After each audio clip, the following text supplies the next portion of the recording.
So my name's Derek. I'm from Vancouver, Canada, and Makerlabs is a makerspace in Vancouver. So today I'm going to spend about 20 to 30 minutes kind of talking about our story and the decisions we made to get us where we are today. And then I'll probably leave 10 to 15 minutes for questions at the end. So I'll go through the first 5 questions: what, where, who, and why. And then I'll talk a little bit more about our business. But before that, I want to talk about our mission. So our mission at Makerlabs is to provide access to space and tools. So traditionally, we found that the biggest barriers for people to actually learn how to use something or to do it themselves are these 2 limitations. So in big cities where space is expensive, people don't have garages, they don't have yards, they don't have places where they can make noise and dust. And then a lot of places you can't have your own wood shop, or you can't have your own metal shop, or you can't weld in a condo. So a lot of those limitations are things that we're trying to break the barriers of at Makerlabs. So what is Makerlabs? We are primarily a makerspace. And there are a bunch of different terms that I like to differentiate. One being a hackerspace versus a fab lab versus a tool library. So how is a makerspace different from those? In my mind, a makerspace is a place where people come to use tools, whereas tool libraries are places where people come to borrow tools to take home. Fab labs are typically spaces that are attached to institutions like universities, where there might not be public access. And hackerspaces tend to be a little bit more electronics and anarchistic focused. So they don't like a lot of rules and they don't like authority. So makerspaces, in my mind, tend to be a little bit more structured, a little bit more public facing. And they can be nonprofits or for-profits. We have decided to go the for-profit route, and I'll talk about those decisions later. So this is a picture, these are some pictures of our makerspace. So on the upper right there, that's our front desk. The bottom right is our lounge area. And before COVID, we used to have events. So this is So Far Sounds, which is a kind of underground concert series that would just come and play acoustic shows in our space. And on the left is a shot of our wood shop. Our space is centered around labs. So our name, makerspace and lab, we separated out all the tools into different families or labs. So the wood lab has all the woodworking tools. The CNC lab has our CNC router. The metal lab, all the metalworking tools. Laser lab, textiles lab. Gastro lab is actually a small cafe in our space. So these are all collections of different makers and maker families. And then where are we? I get a lot of questions about, well, are you in Vancouver, Washington? No, we are in Canada and in the Vancouver, just north of Seattle. So if you can see on the map, we're about 5 minutes away from the downtown core. In Seattle, this would be equivalent to SoDo, or south of downtown. And it's the same kind of neighborhood. It's very industrial or light industrial kind of manufacturing base, really close to the ports. And we're actually really lucky in that we can have such a centrally located space. I think that's been really important for our community and our business. So zooming in a little bit, we actually have 2 buildings. So the one on the left is Makerlabs proper, and this is the core of the makerspace. So here are where most of the labs are, and a bunch of studios and common spaces. And on the right, that's called Makerlabs Industries. And the idea is that if you need common tools, then Makerlabs has all those common tools. But if you just wanted your own space to set up a small business that only needs several hundred to 1,000 square feet without getting a full commercial lease. Makerlabs Industries is kind of a stepping stone between a beginner maker or hobbyist maker to a full-fledged manufacturing and fabrication business. So these two buildings are about a block apart, and the floor plate of each building is about 15,000 square feet. So Makerlabs proper is 2 stories, and Makerlabs Industries is 1 story.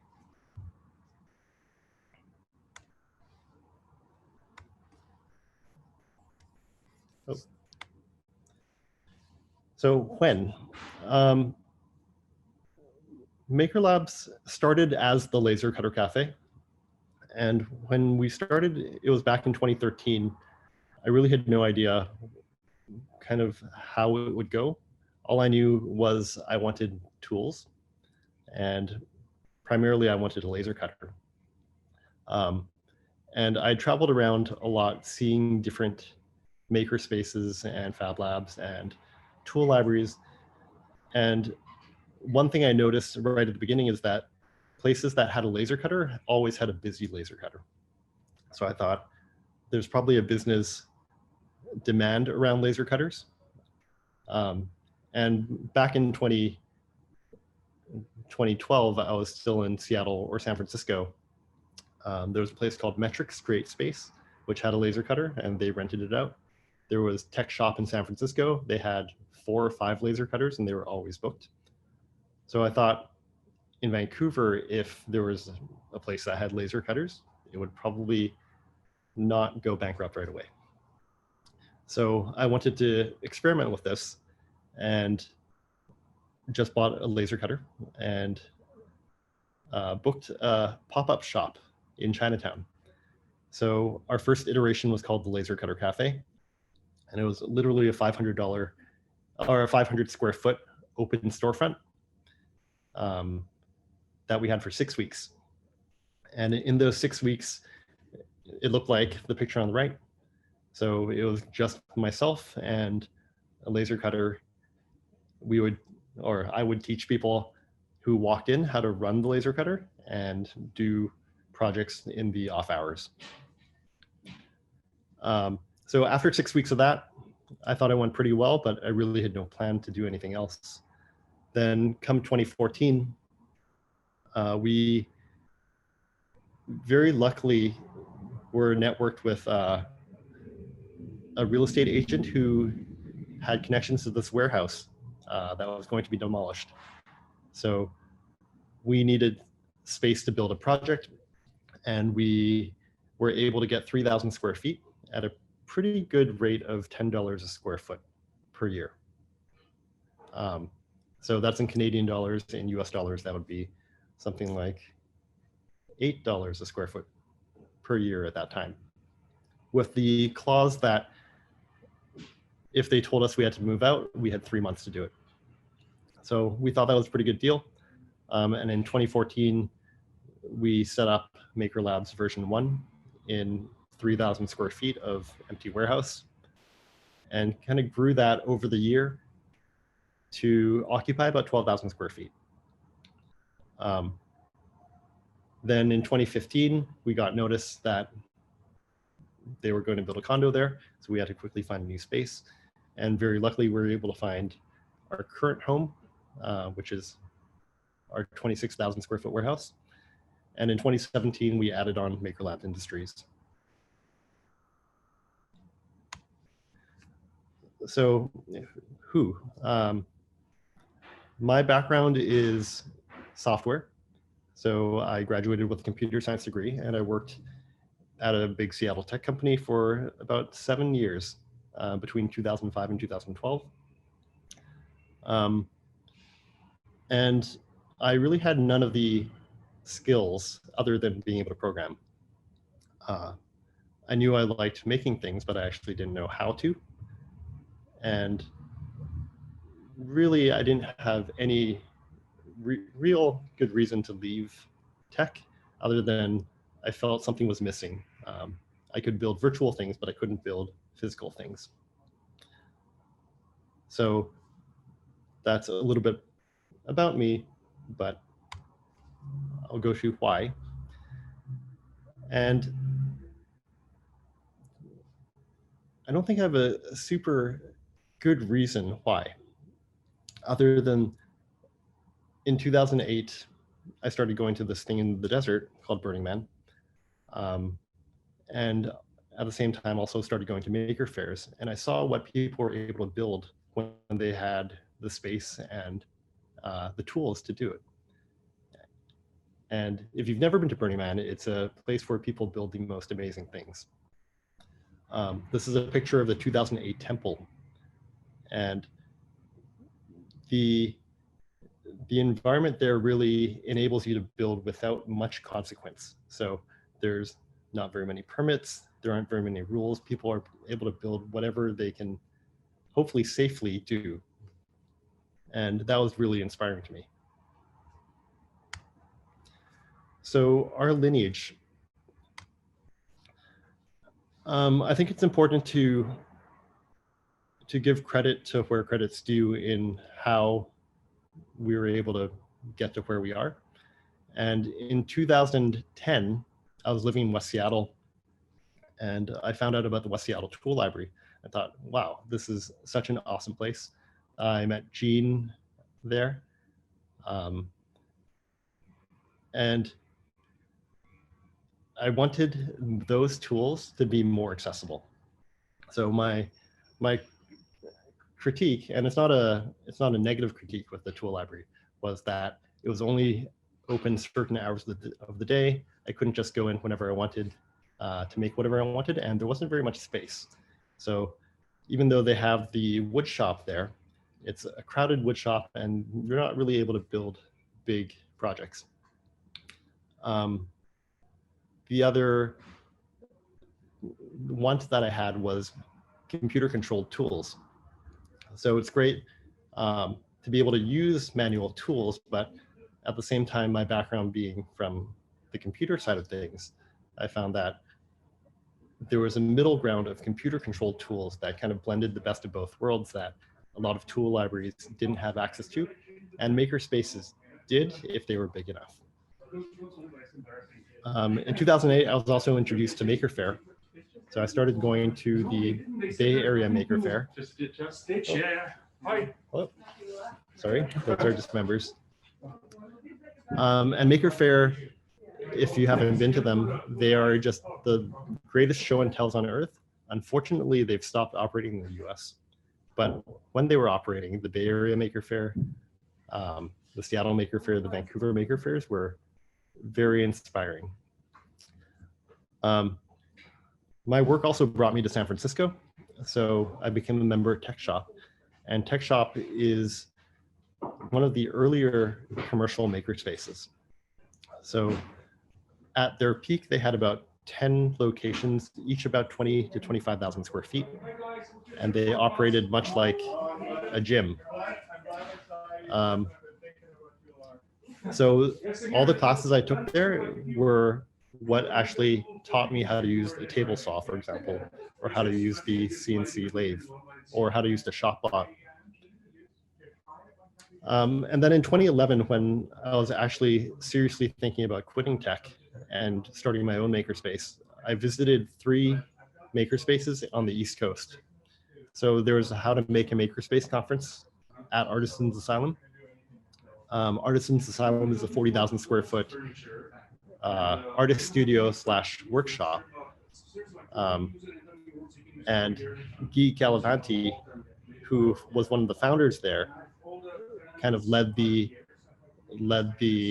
session and kind of taught everybody their lessons and learnings from making, I think, what was at that time the largest makerspace in the world. Next Fab is in Philadelphia, and what they have is a really established fabrication business. So I'd say they're actually more fabricator focused, and on the side of that, they have a makerspace. And then Fab Labs are born out of MIT's Media Lab, and they're really focused on the research and coming up with new IP to benefit humanity. So those were all our influences before really starting the Laser Cutter Cafe initially. So here I'll talk about the business.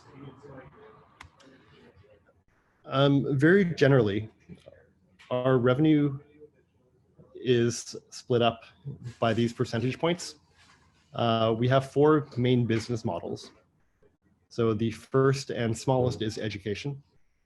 So we have a policy where before people are allowed to use any of our tools, regardless of experience, you could be a certified welder, you could be a journeyman carpenter, it doesn't matter, or you could have never touched a table saw. Everybody has to take the same introductory courses just for our liability and for also communicating our culture and how we do things. Then we have membership. So membership is much like how a gym would operate. We have monthly recurring memberships, and we have a couple different tiers. So our normal access is noon to 9 p.m. every day, 7 days a week. We have extended membership that'll get you 9 a.m. to 9 p.m. access, and then we have 24/7 access beyond that. That makes about 25% of our revenue per month. Then we have studios. So we found that what really gives a makerspace community is the ability to kind of build your own space there. So the way that we have studios is that we essentially tape out area on the floor, and people can build whatever they want within reason to occupy that space. And studios are just on a per square foot per month basis.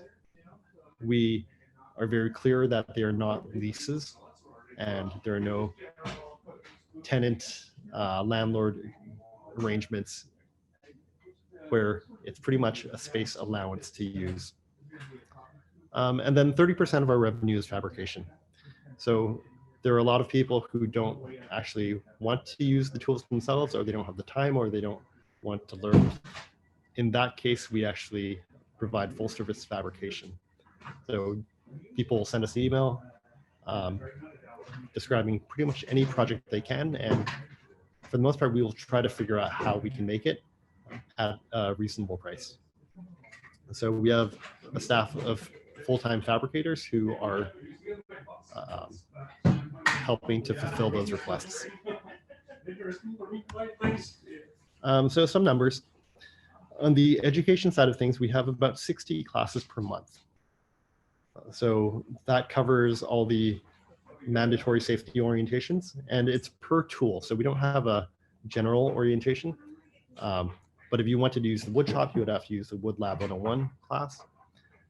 And there are about a dozen to, there are about a dozen families that will get you access to all the tools. And then the rest of the classes are project or member run classes. So our members are also able to teach classes on whatever they're passionate about. Any of the project-based classes where people are making things and not just learning how to use the tools, those are typically run by our members. We run our classes based on their popularity. So things like the Wood Lab are actually our most popular classes, and those are run about twice a week. The Laser Lab classes run once a week, and most of the other ones run at least once a month, if not once a week. So here's a couple pictures of some of the classes.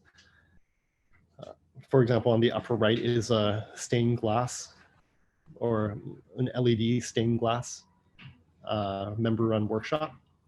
So that combines some electronics, some CNC work, and the members or the public who take that course, they don't necessarily get access to the tools after, they just get to use it during that class. On the bottom right is epoxy pouring, which is very trendy right now. And on the left is one of our residency programs. So education also includes 2 residencies. We have a creative tech residency that kind of focuses on interactive design and using the computer controlled tools to fulfill that. And then we have a tools for women residency, which tries to address a problem we observed earlier on, where our membership and our customers skewed pretty heavily male. So I think when we did the initial survey, it was about 90% male, 10% female. And the tools for residency kind of subsidized a lot of the costs and brought in a lot of female instructors to make a female-led program. And that's actually been really successful in making women feel more comfortable in the space. And I think we are pretty close to 60% men, 40% women now. So it's been running over the course of almost 3 years. And I think well over 100 women have gone through that process. Overall, other numbers, we have about 200 members, a little over now. And we've been sitting pretty steadily at that number for the past 3 or 4 years. It seems like we've reached our steady state of balance where people leave and people come, but 200 is really where we're able to support the community and support the infrastructure without it feeling really crowded or overloaded. So membership at the base tier is $150 per month. So, and that's Canadian. So you can do some quick math to figure out that revenue. And our members are all over the place. So we have members who just want to use the tools as a hobby, as an escape. We have members who are using it to build a small business. We're very dog friendly. So Leia is actually one of our staff's corgi. And we have members who are building their own businesses. So Randy on the upper right, he actually purchased his own laser cutter and set up his own laser cutter within our makerspace. And he's making his own laser cut business. We also have other members not listed here, but we have the Open Science Network, which is the specialized makerspace within a makerspace. So they focus on biohacking and biotech tools, which I really have no experience with, but they've built a sub-membership within Makerlabs membership. We have a lot of startups and we have a lot of small manufacturing businesses and just a lot of traditional kind of storage, warehousing, refurbishment businesses. We don't have any rules over what kind of, we don't have many rules on what kind of businesses you can run out of here. As long as you're running it safely and respectfully to your neighbors, it'll pretty much be allowed. So space. In total, we have a little bit over 40,000 square feet spread across 2 buildings. That's a lot of square footage, and it's a scary number every month on how much our rent is. So we didn't get here overnight, and it's been a gradual build from the initial 500 square feet, where I thought, how am I going to pay for that every month? Going to 3,000 square feet, going to 10,000 square feet, then to 16, then to 26,000, then to 40 plus thousand. So it's been really important throughout this entire process that we've been able to afford that without taking on additional liabilities. So if I were to start again, I definitely wouldn't be able to jump into 40,000 square feet. It's more of, it has to be an organic growth process. So here's the layout of our main building. And you can see the light blue areas, those are all studio spaces. So the majority, or probably at least 50% of our available space are people studios. And this was kind of on purpose. The great thing about the studios is they they give you built-in community. So people are there because they are there. And they're invested in the space succeeding as much as you are. And for the most part, we're willing to set the price of the studios at a break-even rate, where even though we don't make a lot of profit on it, them being there, as long as it covers the square footage that they cover, is a net benefit to the community. All the yellow areas and the pink areas, those are either the support or infrastructure or common lab spaces. So you'll see on the wood lab side of things, that's about 5,000 square feet, and there are member studios in the wood lab. We have the metal lab in the corner, the laser lab on the north side of the building, and on the far right, that's our second floor. So our overall strategy here is that the wood lab, metal lab, anything that's really dusty and noisy is in that part of the building. Everything on the main floor is reasonable noise and dust levels, and everything on the second floor is no noise, no dust. So that's where our electronics area is. That's where our design lab. We have a dark room, the textiles area, and a lot more studios that don't like being noisy or dusty. So in total, this building is about 26,000 square feet. And then moving over to Makerlabs Industries, you'll notice there are no common amenities here. So there's no common wood shop, there's no metal shop. These are just larger industrial spaces that have kind of been not officially demised, but informally partitioned into these spaces. So this building itself is about 16,000 square feet. And one thing I didn't realize when thinking about these spaces is off the initial square footage that you are looking at, immediately assume that 25 to 30% of it is unusable, or it has to be circulation or support spaces that really can't be monetized by themselves and have to be monetized by other spaces around it. So 25 to 30% is a really good rule of thumb. It's actually pretty close to that on both our buildings. So for example, if you had a 10,000 square foot building, assume right off the bat that you can only actively use 7,500 square feet of it. And then fabrication. So fabrication is kind of the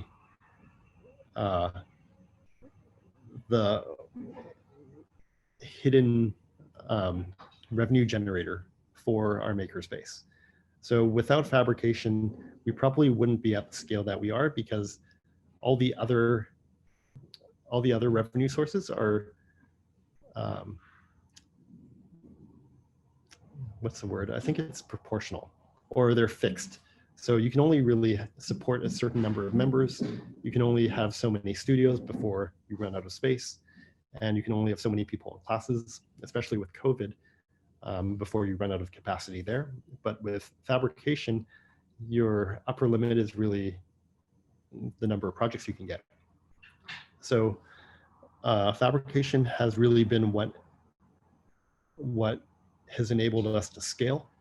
Because otherwise I don't think we'd have any additional revenue or money to speak of. And on any given day, there's about between 10 and 25 active projects. And on average, these projects, they can be as small as $25. That's kind of our minimum project amount, all the way to tens to hundreds of thousands of dollars, depending on the project, obviously. But they mostly average in the $200 to $300 range. And this by itself could be a viable small business. So, yeah. And here are some pretty typical examples of our projects. On the left, just a big sign for Monster Cat. On the right, more signage, Baltic Birch Playhouse. Most of these projects get turned around within 3 to 4 days. We kind of pride ourselves on being one of the fastest ways of getting something made, and also one of the most affordable.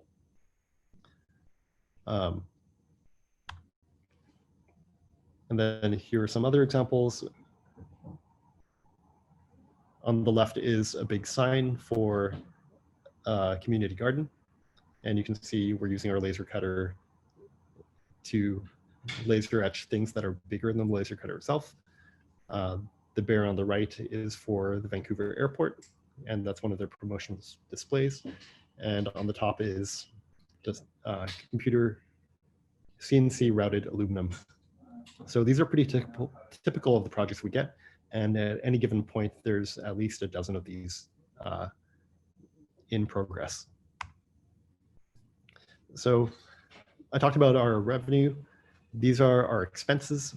So rent is by far the most significant portion of that, and it sits at about 2/3 of our total expenses. Then staff, we have full-time staff.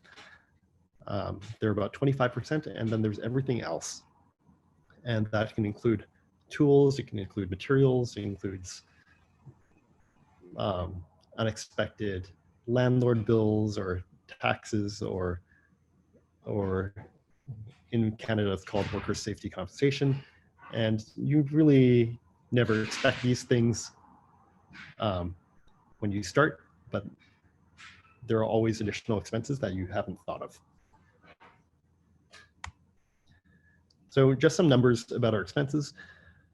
Our rent is all in about $2 a square foot per month. So to do the math, that's about $24 per square foot per year. And we times that by our square footage, it comes up to a pretty big number. So for us to be sustainable, we actually have to make more than that. And we've been lucky enough that so far the game has worked. So every month we're able to at least cover our rent and our staff wages, and we're able to make a little bit of extra money that we can invest back into tools. We have 9 full-time employees. So one of the reasons we are a for-profit is that we think it's a more sustainable way, instead of relying on volunteers, to be able to actually employ people and have them focus on building this makerspace and building this community and place where you can use the tools to build awesome things. But employees are always more expensive than you think. So what I've learned is that whatever your base employee costs are, you should assume that it's going to cost you 50% more. Hey, Zarek, I'm sorry, I don't want to interrupt you. We ran over after lunch with our discussion, but if we just want to try to wrap up in the next 5 minutes or so, Oh, yeah, is that okay? Okay, yeah. All right. I'm loving this. I don't want to stop you, but I just wanted to keep us kind of on schedule. So thank you. Sure. Go for it. And then for tools and materials, we have well over 100 large and medium and small tools that people use, and also a supply chain of hundreds of materials. So what's in the near future for us? The focus is on increasing our tool capacity. So we will be bringing in laser cutting for metal by the end of this year, and also laser welding. So I don't know if you've ever seen videos of these two technologies, but they are game changers. Laser welding does the same thing for laser cutting, or the same thing that laser cutting does for scroll work that welding, that currently people have to do for welding. So welding is almost like a hot glue gun trying to stick things together.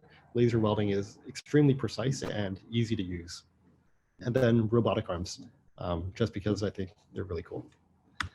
And then the far future, we know that our neighborhood rent will keep on going up, and to the extent that we're dependent on a landlord, our future will always be in risk.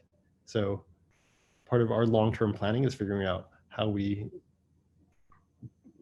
purchase and develop our future home so that we don't have to be paying a landlord for it. And then any questions, you can always email us at hello@makerlabs.com. And I think that's it. Thanks.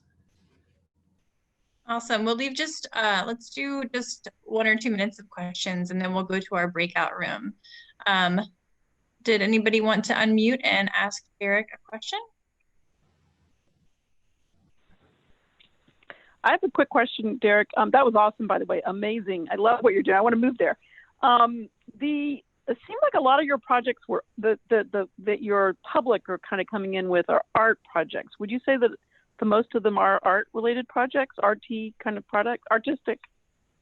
I wouldn't say that. I'd say if you go to our Instagram, you can see some of what we do. The art ones are just the ones that are more interesting to look at. Otherwise, we're doing a lot of mounting plates, weird widgets that have no apparent use, or just multiples of corporate goods. So it's actually quite diverse. It's just that the art ones take better pictures. Derek, this is Neil. Great presentation, and it's very exciting. I'm sorry, I just can't reach out and go there later today. You mentioned you have about 200 members, but you seem to have a lot of space that's rented or that individual people's spaces to work. Mm-hmm. Are those separate things? Are the 200 members people who come in and out versus people who rent the space? Are they one of the? It's both. So before you can have a studio, you have to be a member. Okay. So you can have a studio without being a member. So how many studios are rented? That's about 100. So you got about 200 people who are members and about 100 studio spaces that are rented. And you obviously have more members than you've got studio spaces, but everybody who's a studio space is a member. Yes. So Okay. there are about 100 studio members. There's about 100 non-studio members. And then we also have drop-ins for people who just need to use the tools and don't need the recurring access to them. And in the Fab Lab, is it mostly laser cutting? Obviously, you're going to do laser welding soon, but is it mostly around your laser tools that you're using in the Fab Lab, or other? Give us a sense of what else you might be doing over there. People drop in to use all the tools. So they do laser cutting is probably the most popular, followed closely by woodworking, and then CNC routing, and then the metal lab where they can do metalwork or welding is probably lower down on that list. And then below that, we have textiles and electronics and 3D printing. That is just awesome. I'm sorry, I didn't mean to cut you off, Stephen. We're at 1:35, so we are scheduled to be in our breakouts already. Did you have something real quick, Stephen? I just want to know what the insurance situation was. I mean, in terms of what he's doing with an operation size. What is it costly? Have you had problems with it? That kind of thing. So we haven't had any problems. We, as a small business, just have standard business general commercial liability. Mm-hmm. And we have a big waiver that everybody who enters the building has to sign, but it has never been tested. So okay. We operate with the knowledge that there is a lot of risk, but we haven't had it tested in the 7 years that we've been operating. Okay, thanks. Very good things. Awesome. Thank you so much, Derek. That was wonderful.